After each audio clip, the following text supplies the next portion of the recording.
Hello বন্ধুরা, সবাই কেমন আছো? আশা করি সবাই ভালো আছো। আজকে রথ, সবাইকে জানাই রথযাত্রার প্রীতি ও শুভেচ্ছা। আজ আমাদের বাড়ির কাছে এক আশ্রমে, জগৎবন্ধু প্রভুর আশ্রমে রথ বের করবে।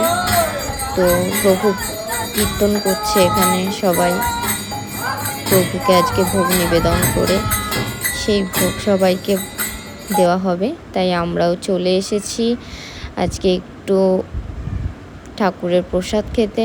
এই যে আমাদের পুচকেটাও চলে এসেছে আমাদের সাথে। এটা হলো আমার ননদের মেয়ে এবং ননদ। এই যে এখানে ঠাকুরের ভোগ লাগানো হয়ে গেছে আর সুন্দর করে রথ সাজানো হচ্ছে, যেটাই করে জগন্নাথ মাসির বাড়ি যাবে। খুব সুন্দর সাজানো হয়েছে রথটা। আর সন্ধে 5টায় আমাদের রথ বেরোবে।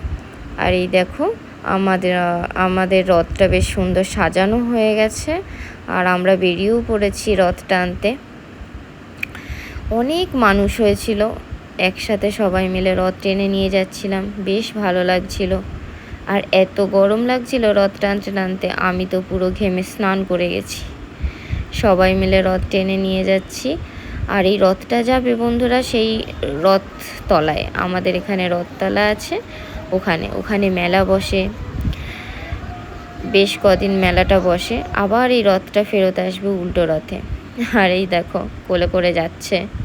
আর এই আমাদের বাড়ির মেম্বার একে একে চলে গেল। এবারে রথতলায় আমাদের রথটাকে রাখা হবে।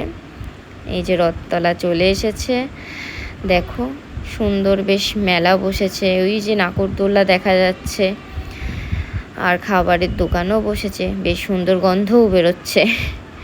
তা আমরা আর মেলাতে আজকে ঢুকবো না, ভীষণ কষ্ট হয়ে গেছে রথ ট্রেনে। পরে একদিন মেলায় আসব। আর যেহেতু রবিবার ছিল, খুব ভিড় হয়েছিল। তা ভাবছি দেখো সুন্দর সুন্দর ফুল গাছও বসেছে, একদিন এসে কটা ফুল গাছ কিনতে হবে। তা বন্ধুরা, আমার এই ভিডিওটা যদি তোমাদের সবার ভালো লাগে তো লাইক কমেন্ট শেয়ার করো আর আমার পাশে থেকো। আর আমাদের এই যে রথ চলে এসেছে, এখানেই রথটা থাকবে, আবার উল্টো রথে ফেরত নিয়ে যাওয়া হবে। টাটা।